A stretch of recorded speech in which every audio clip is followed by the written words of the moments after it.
关于这个问题，口传和观点超绝是金刚城的这个传承的方式，也就是说，任何的教法要薪火相传的，要传给这个弟子的时候，就是所传授的方式就有3种。一个呢就是口传，第二个就是观点，第三个就是口诀。那如果你是接触密法的一个基本的修行的时候，比如说你要持咒，念诵一些简单的仪轨的话呢，最起码要得到口传。再加上你要修持更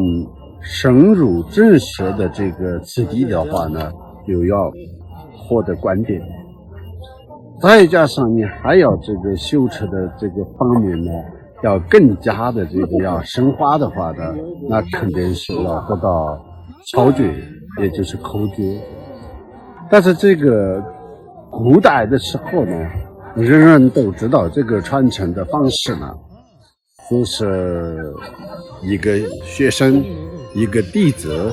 专门去寻找一个自己觉得具足法相的一个上师，然后这个获得上师的开许，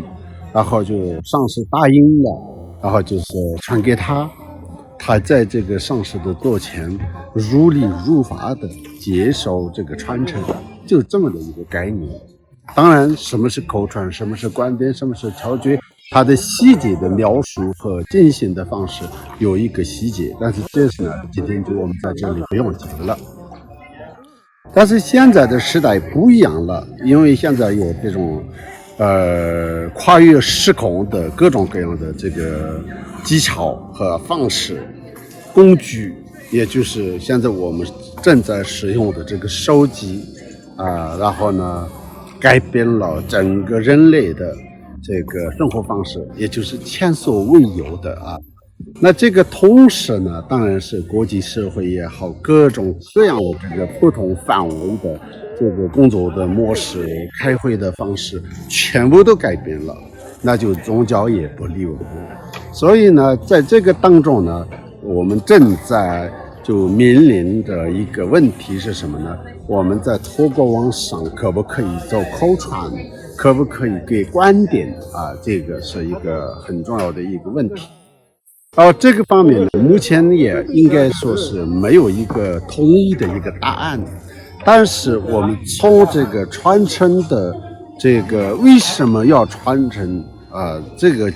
它的根本的这个原则来说的话，因为传承呢，就是我们就是要佛法，某种程度来讲的话呢，它是佛法的一种保护的方式保护的方式。所以这种保护的方式的话呢，我们越能严格的对待这个传承，这就是我们目前要所做的这个努力的方向当然是如果观点的话呢，更有细节的一些法务接触一些直接的深口译的一种种种的参与。所以呢，正式的观点来讲的话呢，那就是这个必须我个人呢认为是必须要在现场的。当然是透过网络这个上司给了什么观点开放了，这个你们或者大家呢就是透过直播方式参加，我相信可以获得一些加持观点的这个事后的你接触的一些基本的价值，但不是正式的一个传承这个观点也有不同层面的意义。所以我们这是一个广义的一种观点的网上的接触呢，只能说是一个加持并不是正式的这个观点。OK， 是这样的。那口传的话呢，因为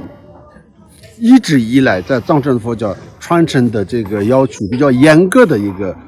佛教的一个体系里面，那就也传承呢这是口传的相对于比较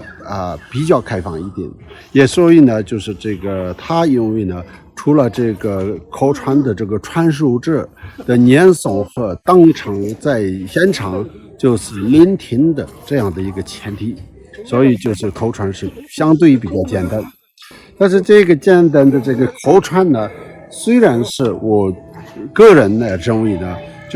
就是我们可以透过Zoom 或者 Google Meet 或者类似这个各种的这个软件的这种直播，也就是同步同时的一个传承的方式来可以这个给口传，但是它最起码有一个要求是第一就是上师和弟子必须要在同一个时间就是也同步，因为直接上师就是打开这个电脑，然后就是传授的时候，弟子就是在另一边正在就是联手这个口传，而且从头到尾不间断，而且弟子也知道他自己个别的他就是现在正在受口传，上师也知道他就是在这个受我的口传的这个现场，也不是现场，就是这个透过网络也好。就是所以虽然是不同时空，但是同一个时间是最起码的一个标准。连这个都做不到的话呢，如果现在有些人说在网络上向上师录下一些音频，然后呢这个放在这个群里面，然后就是弟子自己重复听，然后就当做一个口传这个就是根本不符合了就是一个比较严格的这个传承保护的这个原则，完全是不符合的。当然我相信是有一些个别的一些上师对于一些个别比较更其承受的这个弟子有可能是完成，有这样的方式可以完成，但是我们一些一般的这个大众化的这个传输的方式来讲的话呢，我是认为是必须要有这个就是虽然是不同地方，但是呢同一个时间，然后就是同步的，然后就完成，这是就是最起码的这个要求。那观点的话呢，我再要强调，就是你就是透过网上可以受观点，但是这个观点呢，并不是这个真正的你得到传承的这个观点，因为这个我有很多这个像大幻化网、全真明富仁波切等的各种各样的一些经论的根基，我自己也就是已经写过了关于这个方面的一些详细的这个论述的这个。我个人的这个主张看法也已经表达过，感谢您了，阿弥陀佛。